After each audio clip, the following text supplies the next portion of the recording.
나간다. 3월 둘째 주 주일 예배를 안경 닦는 드립니다. 걸 줄까?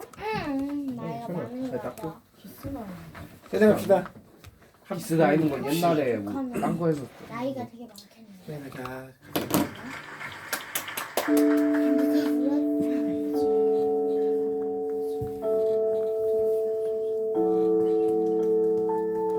얘는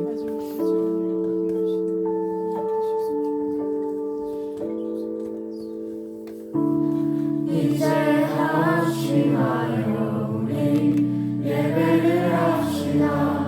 온 마음으로 모든 전심을 다해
사도신경으로 우리의 신앙을 고백합니다.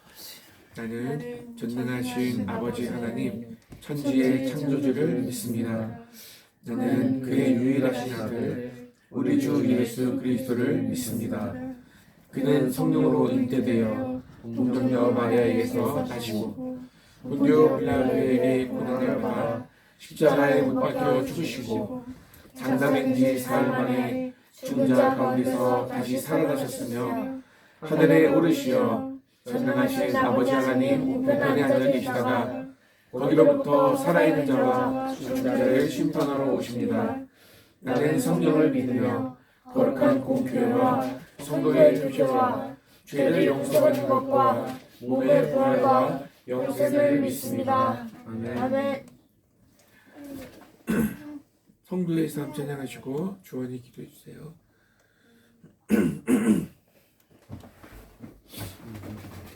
찾아야 돼. 성경줄이 개구리 같았어도 회사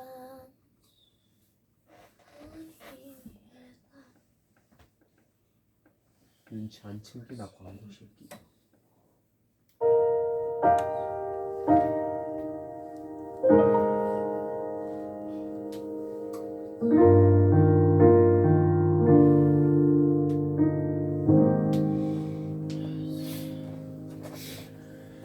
주님 주신 마음을 모으네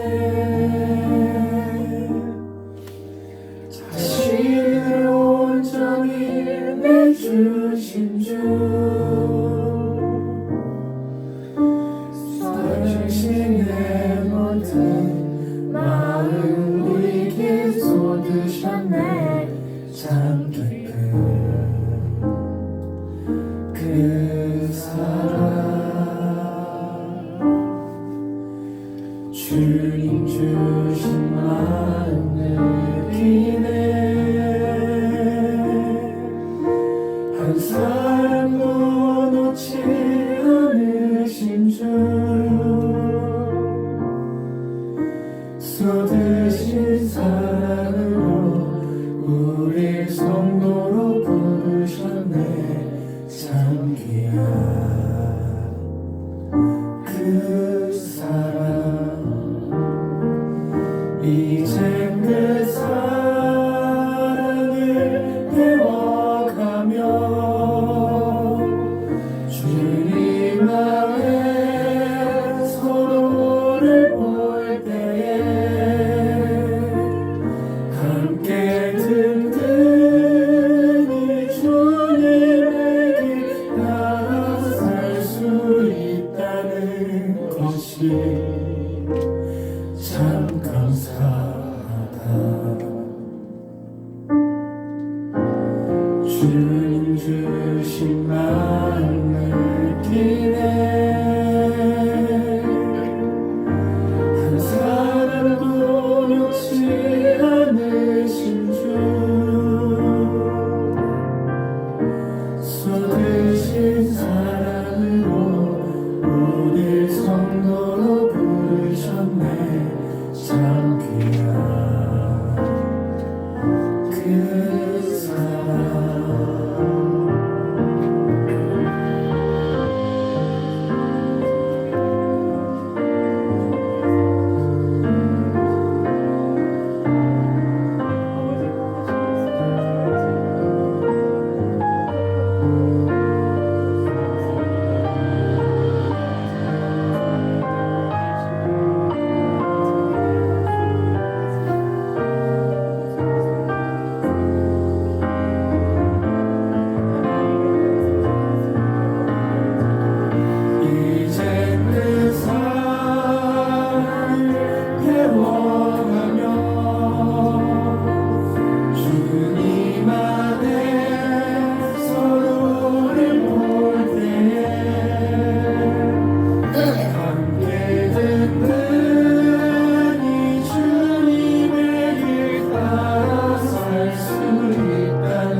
따라 살 수 있다는 것이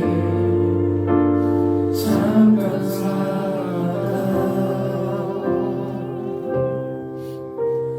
주님 주신 만나 가며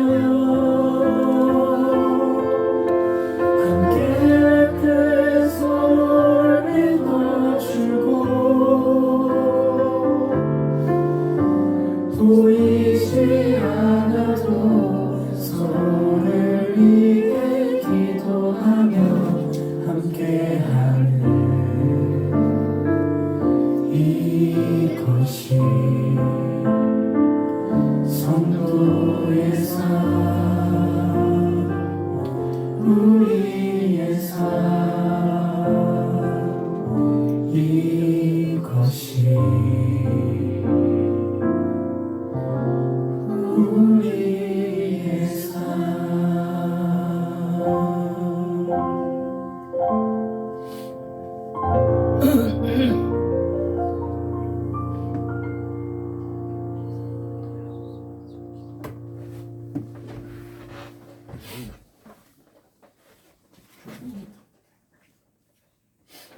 하나님, 오늘도 하나님 앞에 저희가 이렇게 예배를 드리러 나왔습니다. 이번 한 주 동안에 잘 지내게 해주셔서 감사드립니다. 또다시 시작될 한 주에도 제가 중학교 생활을 열심히 할 수 있도록 하나님께서 힘을 북돋아 주세요. 그리고 형이 요즘 사기 성적이 전보다 조금씩 좋아지고 있습니다.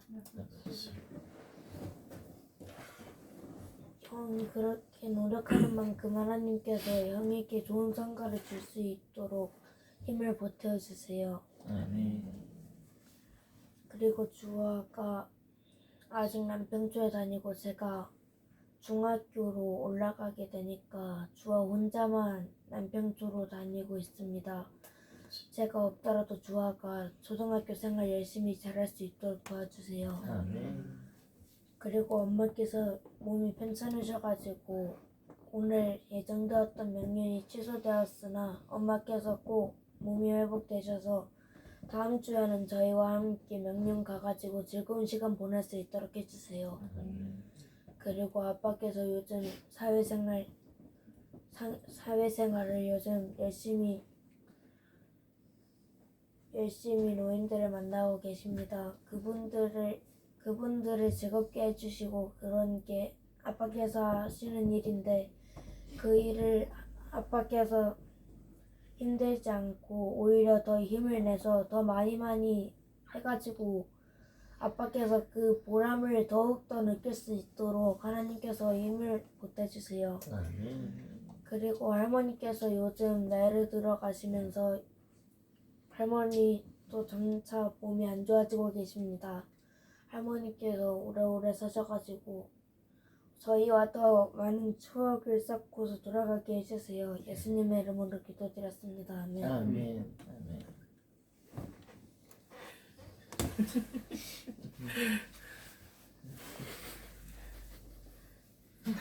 왜 맨날 내가 기도하고 나면 왜 항상 웃음이 터지는데. 아주 감동이었어.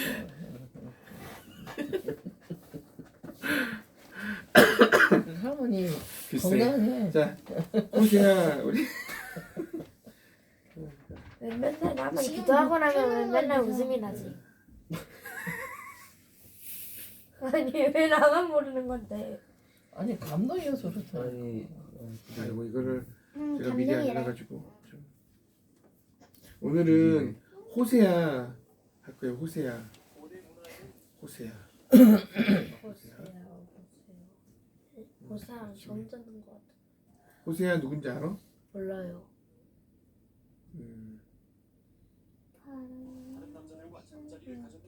호세의 기적은 아는데 호세의 기적은 뭐야? 호세. 호세 아니야? 모세의 기적이지. 아 그 바다 있잖아. 호세. 모세 그건 아니 모세고 바다 이름 바다 있잖아. 이름은 홍해 그거는 아.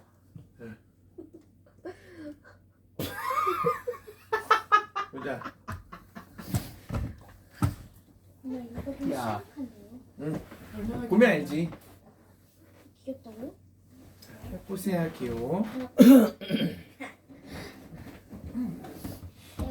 호세아서. 호세아는 그가 에브라임 혹은 야곱이라고 부르기도 하던 북이스라엘 왕국에 살고 있었습니다. 남유다로부터 분열된 지 200년 정도 후의 일이죠. 열왕기상의 이야기를 기억해 보세요. 호세아는 이스라엘 최악의 왕 중 한 명이었던 여로보암 2세 때 하나님의 대언하는 자로 부름받았습니다. 나라는 혼돈으로 치닫고 있었으며 722년에는 강하고 악랄한 아수르 제국의 침공을 받아 이스라엘은 초토화되었습니다. 이건 열왕기하에 나오는 이야기죠. 그리고 호세아는 이 모든 일이 일어나는 걸 목격했습니다. 이 책은 약 25년에 걸친 그의 설교와 글을 모은 기록으로 대부분 시 형식으로 되어 있습니다. 크게 세 부분으로 구성되어 있죠. 그럼 어떤 내용인지 살펴보겠습니다. 첫 부분은 호세아가 간음을 일삼는 고멜이라는 여성과 겪는 깨어진 결혼에 대한 이야기인데요. 고멜이 결혼 전부터 다른 남자들과 잠자리를 가졌는지 결혼 후에만 그런 건지는 확실하지 않지만 그들에게는 세 자녀가 있었고 결국 가정은 엉망이 되어버렸습니다. 중요한 것은 하나님이 호세아에게 말씀하시길 고멜의 외도에도 불구하고 그녀를 찾아서 내 연남들에게 진 빚을 다 갚아주고 다시 사랑과 신뢰로 그녀를 받아주라고 하십니다. 그리고 나서 하나님은 이 모든 깨어지고 회복된 결혼과 그들의 자녀들은 하나님과 이스라엘의 관계에 대한 예언적 상징임을 알려주십니다. 하나님은 이스라엘에게 신실한 남편과 같으셔서 그들을 노예에서 해방시켜 주시고 신의 산으로 데려가 그들과 언약의 관계를 맺으시며 오직 하나님 한 분께만 신실하기를 요구하셨습니다. 그러나 하나님께서 이스라엘을 약속의 땅으로 인도하시자 그들은 하나님께 받은 풍성한 은혜를 가나안 신 바알을 숭배하는 데 바쳐버렸습니다. 그러니 하나님께는 이스라엘과의 언약을 파기하고 이혼할 만한 정당한 이유가 있었고 그럴 생각을 하시기도 합니다. 그러나 그 대신 하나님은 다시 이스라엘을 찾아오셔서 그들과 새로운 언약을 맺으시며 그 이유를 알려주시죠. 그건 바로 하나님의 사랑과 긍휼과 신실하심 때문이라는 것을요. 그리고 호세아는 이 모든 의미를 설명해 줍니다. 그는 이스라엘이 반역한 결과 당장 다른 나라의 침략을 당해 머지않아 포로 신세가 되겠지만 그럼에도 회복에 대한 소망이 있다고 말합니다. 어느 날 이스라엘은 다시 회개하고 돌아와 하나님을 예배할 것입니다. 또한 호세아는 하나님이 다윗 가문에 새로운 메시아 왕을 보내 하나님의 복을 베푸실 것이라고 말합니다. 이렇듯 이 첫 부분은 책의 모든 주요 내용들을 소개합니다. 반역한 이스라엘을 하나님은 혹독히 벌하시겠지만 하나님의 언약적 사랑과 자비는 이스라엘의 죄보다 더 강력합니다. 그리고 나머지 두 부분에서는 호세아의 시를 통해 이러한 주제들을 더 깊이 살펴보게 됩니다. 두 부분은 이스라엘을 향한 호세아의 고발과 경고에 대한 모음집으로서 각각 하나님의 자비와 미래의 소망에 대해 아주 희망적인 시로 끝을 맺고 있습니다. 4장부터 10장에서 호세아는 이스라엘의 불순종의 원인과 결과를 살펴보는데요. 그는 이스라엘이 하나님에 대한 지식과 이해가 부족하다는 것을 여러 차례 지적합니다. 히브리어로 알다라는 뜻의 야다라는 단어는 단순한 지적 활동을 넘어 인격적인 관계를 통해 아는 것을 의미합니다. 단순히 누군가에 대해 아는 것과 실제로 그 사람을 아는 것에는 차이가 있죠. 하나님은 그렇게 이스라엘이 인격적인 관계를 통해 그분을 알기를 원하시는 겁니다. 하나님은 그들이 자신을 향한 그분의 사랑을 경험해서 마음과 삶이 변화되고 결국 그들도 하나님을 사랑하기를 바라십니다. 이게 바로 호세아가 끊임없이 이스라엘의 예배가 위선임을 드러내는 이유입니다. 호세아는 계속해서 이스라엘이 어떻게 십계명을 어기며 공동체에 심각한 불의를 허용하고 있는지 보여줍니다. 그들은 그러면서도 마치 아무 문제도 없는 듯 성전에 나와 하나님께 제사를 드리지만 문제가 없는 게 아니죠. 그들의 위선뿐 아니라 그들이 다른 신들을 하나님과 겸하여 섬기는 것도 큰 문제이기 때문입니다. 호세아는 그들이 베델과 길갈에 바알의 제단을 세운 것을 여러 차례 지적합니다. 또한 그는 이스라엘이 다른 신들에게 충성을 맹세한 것뿐 아니라 이집트와 아수르와의 정치적 동맹관계를 신뢰하는 것 역시 반복해서 비난합니다. 하나님이 그들을 보호하실 것을 믿지 못하고 이 나라들처럼 되어 오직 군사력에만 의존하려고 하는 것이죠. 하나님께서는 이 모든 게 오히려 그들에게 재앙으로 임할 것이라고 하십니다. 머지않아 아수르가 이스라엘을 공격하고 그 땅을 유린하러 쳐들어올 것이기 때문입니다. 이 다른 경고 부분에서 호세아는 고대 이스라엘의 역사를 통해 어떻게 이 가문이 처음부터 불순종했는지 가르쳐줍니다. 그는 창세기 27장과 28장에 나오는 족장 야곱의 거짓말과 배반을 언급하고 민수기에 나오는 광야에서 반역했던 이스라엘의 모습을 언급합니다. 또 그는 사무엘상의 이야기를 회상하며 부패하여 백성들을 죄와 재앙으로 이끈 사울 왕을 임명했던 것도 언급하는데요. 결국 호세아가 하고 싶은 이야기는 이 가문의 어떤 것들은 도무지 안 바뀐다는 것이죠. 과연 호세아에게는 어떤 소망이 있을까요? 3장에서 알 수 있듯이 하나님은 그의 백성을 구원하고 회복하기 위해 일하십니다. 바로 이 마지막 2장을 살펴보도록 하죠. 11장의 내용은 아름답습니다. 이 시는 하나님을 자기 아들 이스라엘을 기르고 그에게 모든 것을 나눠준 사랑이 많은 아버지로 묘사합니다. 그러나 아들은 자라서 아버지를 반역하고 배신합니다. 그분의 너그러움을 이용하고서 말이죠. 그래서 이 시에서 하나님의 마음은 갈갈이 찢겨집니다. 언제는 화를 내시며 당연히 엄벌을 내릴 거라고 말씀하시다가도 언제는 또 가슴이 아파 무너지십니다. 그리고 그분은 자비와 긍휼의 하나님이셔서 자신의 사랑하는 아들을 용서해 줄 것이라 말씀하십니다. 에브라임아, 내가 어찌 너를 버리겠느냐? 내 마음이 내 속에서 돌이키어 나의 긍휼이 불붙는 듯하구나. 이처럼 하나님이 이스라엘을 그 행위의 결과로서 앗수르에게 정복당하게 하신 건 맞지만 그것이 하나님의 최종 결정은 아닙니다. 희망은 여전히 남아 있습니다. 그게 바로 마지막 장의 내용입니다. 호세아는 이스라엘에게 회개하고 하나님께 돌아오라고 외쳤지만 오래가지 않을 것을 알았습니다. 그런 적이 없었으니까요. 그리고 하나님은 언젠가 그들의 반역을 고치시고 기꺼이 그들을 사랑하실 거라 말씀하시면서 새롭게 치유된 이스라엘을 그분의 사랑에 깊게 뿌리내리고 가지를 뻗어 그늘을 만들며 열방의 열매를 나누는 울창한 나무로 묘사하십니다. 이것은 아브라함과 맺은 하나님의 약속의 모습입니다. 어떻게 이스라엘이 열방 가운데 복이 되는지에 대해서 말이죠. 그리고 하나님은 인간 마음 깊은 곳의 타락과 죄악된 이기심은 하나님의 은혜와 능력으로 치유될 수 있으며 그때 하나님의 백성이 그분의 사랑을 받고 또한 하나님께 사랑을 돌려드릴 수 있다고 말씀하십니다. 이것이 하나님께서 하신 약속입니다. 이제 이 시가 끝나고 이 책의 맨 마지막 부분입니다. 이 부분은 마치 별책부록처럼 호세아의 기록을 모은 저자가 독자인 우리에게 따로 말하고 싶은 내용 같습니다. 그는 누가 지혜와 총명이 있어 이 모든 것을 이해할 수 있을까 묻습니다. 즉 호세아의 시들 말이죠. 주님의 길은 올바릅니다. 의로운 자는 그 길을 걷지만 죄인은 그 길에 걸려 넘어집니다. 그래서 저자가 하고 싶은 말은 북이스라엘을 향한 호세아의 오래된 시가 과거에 국한된 게 아니라 하나님의 성품과 목적 그리고 인간의 본성에 대한 깊은 진리를 드러내준다는 것입니다. 그리고 하나님이 인간의 악에 대해 그분의 공의를 나타내실지라도 그분의 궁극적인 목표와 그분의 마음은 그의 백성을 치유하고 구원하는 것입니다. 아멘. 이게 바로 호세아서의 내용이었습니다.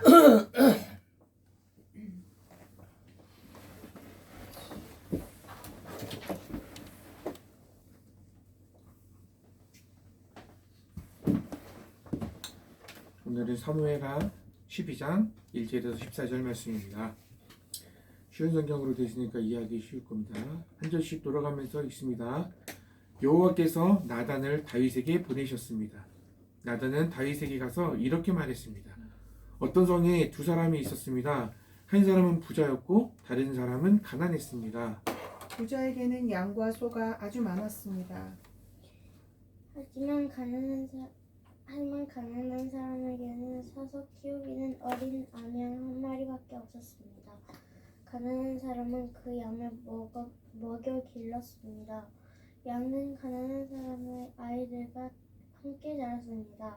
양은 가난한 사람이 먹을 음식과 마실 물을 나누어 먹으며 자랐습니다.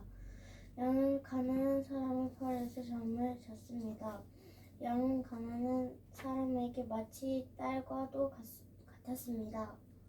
그럴 때 어떤 나그네가 부자를 찾아왔습니다. 부자는 나그네에게 음식을 대접하고 싶었습니다. 그러나 부자는 나그네에게 음식을 주기 위해 자기의 양이나 소를 잡고 싶지는 않았습니다. 그 대신 부자는 가난한 사람의 양을 빼앗았습니다. 부자는 그 양을 잡아서 나그네를 위해 음식을 만들었습니다. 다윗은 그 부자에 대해서 크게 화를 냈습니다. 살아계신 여호와께 맹세하지만 이 일을 한 사람은 죽어야 한다. 그 사람은 그런 일을 한 대가로 양의 4배를 갚아주어야 한다. 그는 무자비한 사람이다. 그러자 나단이 다윗에게 말했습니다. 왕이 바로 그 사람입니다. 이스라엘의 하나님 여호와께서 이렇게 말씀하십니다. 나는 너를 이스라엘의 왕으로 세워주었다. 나는 너를 사울에게서 구해주었고 사울의 나라와 사울의 딸을 아내로 너에게 주었다. 그리고 나는 너를 이스라엘과 유다의 왕으로 세워주었다. 너에게 부족한 것이 있었다면 나는 너에게 더 많은 것을 주었을 것이다. 그런데 너는 왜 나 여호와의 명령을 무시했느냐? 왜 나 여호와가 악하다고 말씀한 일을 했느냐? 너는 햇사람 우리아를 암몬 사람들 칼에 죽게 했다. 그리고 너는 그의 아내를 빼앗아 네 아내로 만들었다. 그러니 이제 너희 집안에는 언제나 칼로 죽는 사람이 있을 것이다. 내가 나를 존경하지 않음을 내가 보았기 때문이다. 너는 햇사람 우리아의 아내를 빼앗았다. 여호와께서 또 이렇게 말씀하십니다. 너의 집안 사람들이 너에게 재앙을 일으킬 것이다. 내가 보는 앞에서 내가 너의 아내들을 빼앗아서 너의 아주 가까운 사람들에게 줄 것이다. 그 사람이 대낮에 너의 아내들과 잠자리를 함께할 것이다. 너는 남몰래 밧세바와 함께 잠을 잤다. 그러나 나는 이스라엘의 모든 백성이 이 일을 알게 할 것이다. 그러자 다윗이 나단에게 말했습니다. 내가 여호와께 죄를 지었소. 나단이 대답했습니다. 여호와께서는 왕의 죄를 용서하셨습니다. 왕은 죽지 않을 것입니다. 다같이.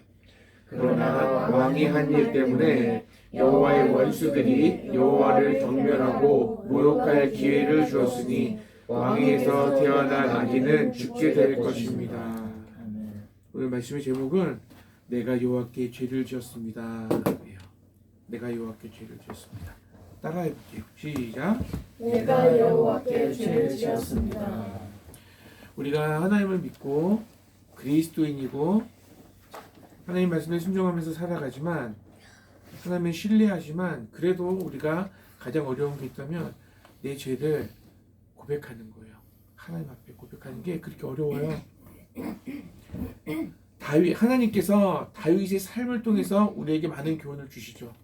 다윗의 삶을 통해서 하나님이 다윗의 삶을 어떻게 살았는지를 보여주시거든요. 사무엘 상하에 보여주시면서 그 교훈을 우리에게 많이 주시는데 다윗이 어렸을 때 자기보다 훨씬 등치 큰 사람 이름 알아요 혹시? 다윗과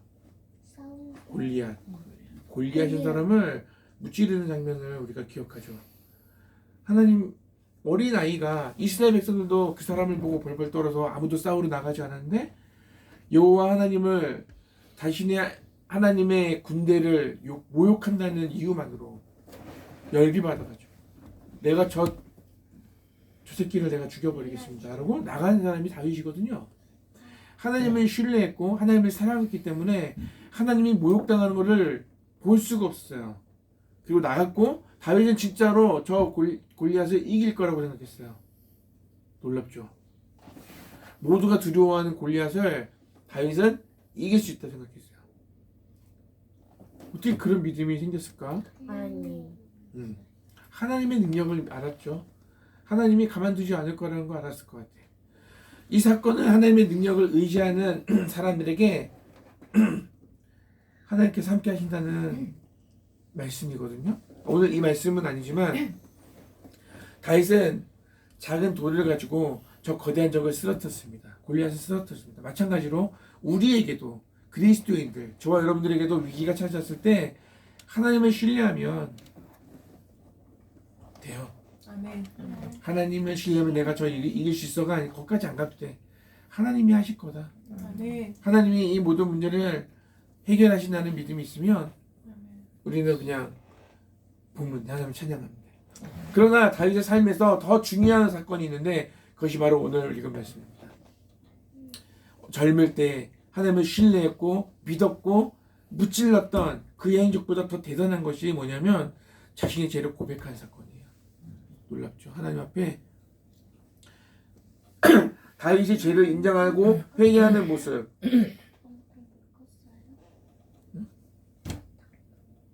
우리 12장 13절을 제가 읽겠습니다. 다윗이 나단에게 말했습니다. 내가 여호와께 죄를 지었어. 나단이 대답했습니다. 여호와께서는 왕의 죄를 용서하셨습니다. 왕은 죽지 않을 것입니다. 죽지 않을 것이다. 왕은 죽지 않을 것입니다. 그 대신 누가 죽어요? 아니 아들이 죽어요. 애기들. 애기가 죽어요. 네. 자, 오늘 이 말씀은요, 다윗이 자신의 죄를 인정하고 잘못을 고백하는 장면으로 나옵니다. 다윗은 밧세바와 간음했습니다. 그리고 밧세바 남편이 있었어요. 우리야. 우리야? 우리야를 전쟁에서 죽게 했습니다. 일부러. 왜요? 밧세바를 취하려고, 아내 삼으려고. 남편이 있잖아. 그 남편을 죽였어요. 직접 안 죽이고 전쟁터에 나가 있으니까 제일 앞에 나가서 싸우게 해라. 요아방에게 편지 써가지고 보냈어. 요아방이 보고 앞에 나가서 싸우면서 죽었어요. 그리고 밧세바를 데리고 와요. 그리고 아내로 삼아요. 나쁘죠? 이런 일들을 했어요. 나단 선지자가 비유로 부자와 가난한 사람이 있었는데 아까 읽었죠? 부자가 나그네에게 대접을 할 음식이 충분히 있었음에도 그걸 안 잡고 가난한 사람들의 것을 뺏어서 해줬다. 왕이 그러죠. 죽여야 된다. 근데 나단이 그럽니다. 당신입니다. 그 사람이 당신입니다 했을 때 다윗이 즉각적으로 하나님 앞에 죄를 고백합니다. 내가 여호와께 죄를 지었습니다. 이 장면은 하나님 얼마나 중요한 장면인지 몰라요. 이 사건에서 우리는 진정한 회개, 하나님 앞에 죄를 고백했을 때 우리 하나님 앞에 나아갈 수 있다는 말씀이에요. 아멘. 하나님은 공의의 하나님입니다. 공의를 심판하는 하나님입니다. 그러나 죄를 고백하면 용서해 주는 은혜의 하나님입니다. 우리가 하나님과의 관계를 잘 맺으려면요, 이걸 잘해야 돼요. 하나님과 관계를 시작하는 이 시작점이 바로 회개예요. 죄를 고백하는 거랑 회개는 다른 건데, 사실 우리가 하나님 앞으로 나가는 거, 하나님께 돌아서는 게 회개인데, 돌아섰다가도 또 다른 곳으로 가니까 회개는 무슨 게예요? 하나님 앞에 돌아서는 거, 하나님을 향해서 돌아서는 것이 회개예요. 내가 잘못된 길을 가다가 하나님을 향하여 서는 거예요. 이제 하나님께 나아가자. 잘못했다고 인정하는 거. 회개. 회개. 제가 무슨 길? 아이. 이따가 회개. 찾아줘. 회개. 제가 아이예요. 의미를 아니 의미하는 오이. 그냥 오이요. 오이? 그 회 아, 히읗하고 오하고 그럼 회고. 있잖아. 개를 물어봤잖아 주아가 좋은데 회? 아. 그래. 왜 이래? 나는 또 회를 물어보니까 회야? 회 회 맛있겠다. 하나님, 회개는요, 하나님께서 우리에게 바라시는 우리 마음의 변화예요. 아멘. 우리 마음의 진정한 변화를 회개라고 해요. 왜냐하면 하나님을 향하지 않았던 우리의 마음이 하나님을 향하는 것이거든요. 뭐가? 우리의 마음이. 하나님은요, 우리가 하나님 앞에 뭘 했느냐, 어떤 행위를 했느냐보다 집중. 주원이가 하나님을 위해서 예배를 열심히 드린 것보다 너의 마음이 더 중요하게 여겨진다. 예배 몇 번 드렸냐보다 어떤 마음으로 예배했냐가 더 중요하다. 아멘. 내 마음, 내적인 마음의 상태가 더 중요합니다. 외적인 어떤 성과나 행위보다 뭐가 더 중요하다고? 내적인 내 마음의 변화, 내 마음의 상태, 하나님을 향한 내 마음의 또한 주일이니까 또 일주일 지났네, 또 예배하네가 아니라 늘 기대하는 하나님을 어떻게 기다리는가, 그 마음의 상태가 중요합니다. 말씀을 정리할게요. 여러분, 내란숙의 윤석열이가 잘못을 인정하지 않아요. 저는 여러분들이 그런 사람이 되는 걸 원치 않아요. 그건 당연하죠. 자기가 잘못한 건 깨끗하게 고백하고 인정할 수 있는 사람이 용기가 필요해요. 그건 용기가 필요한 거예요. 용기 내지 않고 계속 핑계대는 건 찌질한 거예요. 찌질이가 되고 싶어요? 아니요. 왜 말 안 들어? 내가 그렇게 하지 말라니까. 뭐 안 찌질. 여러분, 다윗의 삶은요, 우리에게 하나님의 은혜와 자비를 보여주십니다. 우리가 잘못을 저질렀을 때 진정으로 회개하고 하나님께 나아갈 수 있다는 거예요. 하나님께만 아니라 여러분 어른들, 부모님에게도 친구에게도 마찬가지예요. 잘못했으면 잘못됐는데 그것을 용서받기 위해서 무릎 꿇는 것도 중요해요. 아셨죠? 하나님께서는 우리 각자의 삶 속에서 믿음과 회개의 중요성을 강조하고 계세요. 그분의 사랑과 자비를 통해서 우리를 새롭게 하시길 원하세요. 그러니까 내 마음이 중요해. 하나님 앞에 나는 어떤 사람인가? 내가 죄를 졌을 때 은근슬쩍 넘어가나? 하나님 정말 잘못했어요 라고 무릎을 꿇는다. 꿇는 사람. 무릎을 꿇어야 돼. 하나님 앞에서 그리고 사람 앞에서도 마찬가지예요. 우리가 진실한 마음으로 나가야 돼요. 숨기지 말고. 알겠죠?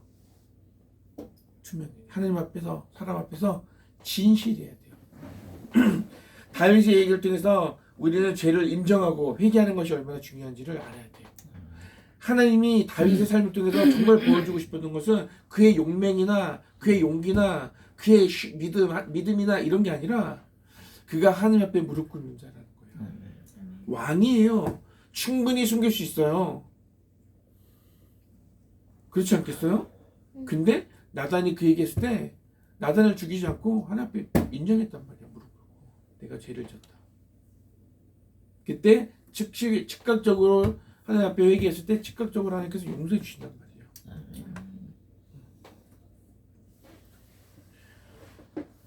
다윗은 골리앗을 물리친 용사였지만 그보다 더 중요한 것은요, 그는 죄를 인정했고 하나님 앞에 죄를 고백하는 모습이었습니다. 하나님께서 우리의 외적인 업적보다 우리의 진실한 마음을, 죄를 고백하는 그 모습을 더 귀하게 여기십니다. 여러분 살아가면서 죄 짓는 거 많은데 우리가 잊어버리고 죄를 하나님 앞에 고백하지 못한 거 많을 거예요. 그죠? 그런 거 생각나게 해주시고 그때 잘못했다고 고백해 주셨으면 좋겠어요. 우리 이 시간에 같이 기도합시다. 우리도 다윗처럼 우리의 죄를 인정하고 회개할 수 있는 마음을 주세요. 우리가 잘못을 숨기지 않고 주님 앞에 솔직하게 나아가게 하시고 주님의 용서와 사랑을 경험하게 해달라고. 죄를 고백하지 않으면 주님의 용서를 우리가 경험할 수 없거든요. 주의 은혜로 우리의 삶이 쓰러지기 원해요. 주님의 뜻을 따라 살아갈 수 있도록 하나님 인도해 주세요 라고 기도해 주세요. 그리고 지금 말도 안 되는 일들이 자꾸 일어나고 있어요. 이 세상 가운데 우리나라가. 그렇지만 상식이 아니지. 상식이 통하지 않는 세상은 아닌데 자꾸 비겁하고 상식적이지 않은 일들이 일어나고 있어요. 아파하지 마시고 괴로워하지 마시고, 그러나 하나님이 어떻게 일하시는지 보기 원해요. 하나님이 하실 것을 믿어요. 이런 마음으로 다윗이 마치 골리앗 앞에 섰던 그 자세, 그 마음을 가지고 서기 원하고, 또 우리가 하나님 앞에서 앞으로 일어날 모든 잘못된 일들 앞에서 우리가 무릎 꿇을 수 있는 사람이 되기 원해요. 하나님 그런 사람이 되게 해달라고 우리 이 시간에 기도했으면 좋겠어요. 기도합시다. 사랑하는 아버지 하나님, 감사합니다. 하나님, 이 시대 가운데 얼마나 혼탁하고 질서 혼돈된 이 세상 가운데 우리가 살고 있습니다. 그러나 우리가 하나님을 믿고 하나님을 신뢰하기 때문에 우리는 이 시간에 마음 아파하지 않고 하나님을 기대하고 진정 하나님을 신뢰하고 하나님을 바라봅니다. 하나님, 이 모든 말씀 가운데 일어나는 이 모든 일들, 하나님 말도 안 되는 일을 저질렀던 이 다윗이 하나님 앞에서 하나님을 두려워했고 하나님 앞에 자신의 죄를 인정했던 것, 너무나도 어려운 일이지만 하나님, 그가 이 일을 행했을 때 하나님이 용서받았습니다. 하나님, 우리가 이 세상을 살아가면서 하나님 앞에서 살아가면서 잘못된 일들을 가볍게 여기지 않게 하시고 하나님 충정으로 하나님의 인정을 하나님 앞에서 자신을 고백하는 자가 되게 해주시고, 하나님 자신의 죄를 인정하는 건 쉽지 않습니다. 이 세상이 너무나도 악한 대로 말미암아 어려움을 겪고 있습니다. 그러나 하나님이 어떻게 일하시는지 우리가 보기 원하고 하나님을 더 기대하고 하나님을 더 바라보기 원합니다. 하나님, 이 사건을 통해서 이 나라, 이 민족이 더 성숙한 나라가 되기 원하고 더 그리스도인들이 더 성숙한 그리스도인들이 되기 원합니다. 마음을 다잡고 나가게 하시고 그냥 맹목적인 신앙 버리게 하시고 하나님이 어떤 분인지를 정말 알기 원하고 하나님, 정말 하나님을 더 신뢰하고 하나님 앞에 무릎 꿇는 자가 어떤 삶을 살아야 할지를 우리가 다시 한번 생각해보는 시간을 갖기 원합니다. 하나님, 시간 예배할 때마다 우리의 믿음이, 우리의 신앙이 자라게 하시고 하나님을 더 깊이 알아가게 하시고 하나님을 일들, 하나님을 더 신뢰하고 하나님이 더 원하시는 그런 사람으로 성숙한 신앙인으로 자라나는 우리 모두가 되게 우리가 보기 해주세요. 원합니다. 아버지께서 아버지 어떻게 앞에서 해나가시는지 실현하는 아버지의 그 귀한 뜻을 일들 보나오니 아버지 이번 주 안에 해결될 수 있도록 만들어 주옵소서. 아버지 오늘도 예배하게 하심에 감사합니다. 윤내란이 석방되었습니다. 계엄령을 선포했던 그날만큼 어이없고 속상하고 불안해서 슬펐습니다. 그러나 이 또한 당신의 계획하심 안에 펼쳐지는 하나의 가정일 뿐임을 기억하며 더욱 기대함으로 남은 날들을 채워가기 원합니다. 헌법재판소로부터 윤내란 탄핵 인용이 만장일치로 이루어지게 하소서. 아멘.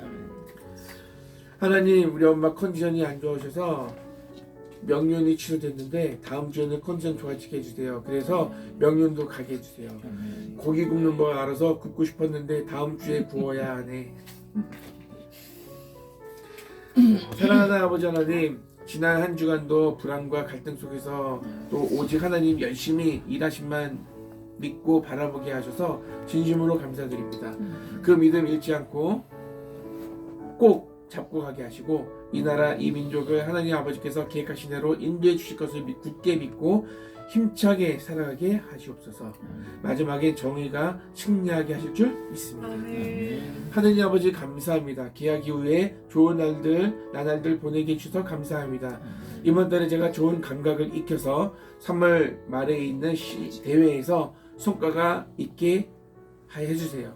오늘 말씀 전하시는 문태환 전사님 복 내려주시고 저희 가족이 주님의 은혜 받는 한 주가 되게 해주세요. 사랑하는 아버지 하나님, 상식을 벗어나는 일들이 계속 일어나고 있습니다. 그러나 흔들리지 않겠습니다. 오히려 주님을 바라고 기대하고 당신의 일하심을 집중하겠습니다. 더욱 주님의 위대하심을 찬양합니다. 하나님 사랑해요. 기도합니다. 하나님 아버지 감사합니다. 우리 마음을 감찰하시는 하나님, 우리가 진실하게 하나님께서 기뻐하시는 마음을 품고 살아가게 하소서. 어떤 상황을 바라보더라도 불안해하거나 떨지 않고 하나님을 더 기대하고 의지하게 하소서. 그리고 지금 일하는 상식을 벗어나는 모든 일들 가운데 그러나 그 일 자체를 바라보지 않고 그 일보다 그 사건보다 그 하나님을 바라보며 하나님이 어떻게 일하시는지 더 관심 갖고 하나님이 어떤 분인지 우리가 이 일들 통해서 경험하게 하시고 앞으로 우리의 삶이 더 주 안에서 굳건해질 수 있도록 하나님 함께 해주세요. 하나님 예배를 드리며 감사한 마음을 담아 봉헌하였습니다. 봉헌한 예물이 아름답게 사용되어지길 원합니다. 하나님 우리 마음과 생각을 붙잡아 주시고 한 주간 동안 더 주님을 의지하고 신뢰하고 주님을 사랑하는 그 마음으로 하루하루 살아가게 해주세요. 학교에서 직장에서 가정에서 늘 주님의 풍성한 은혜를 경험하는 우리가 그의 손을 되게 해주세요. 감사하며 예수님 이름으로 기도합니다. 아멘. 하늘에 계신 우리 아버지의 이름을 거룩하게 하시며 아버지의 나라가 오게 하시며 아버지의 뜻이 하늘에서와 같이 땅에서도 이루어지게 하소서. 오늘 우리에게 일용할 양식을 주시고 우리가 우리에게 잘못한 사람을 용서하여 준 것 같이 우리 죄를 용서하여 주시고 우리를 시험에 빠지지 않게 하시고 악에서 구하소서. 나라와 권능과 영광이 영원히 아버지의 것입니다. 아멘.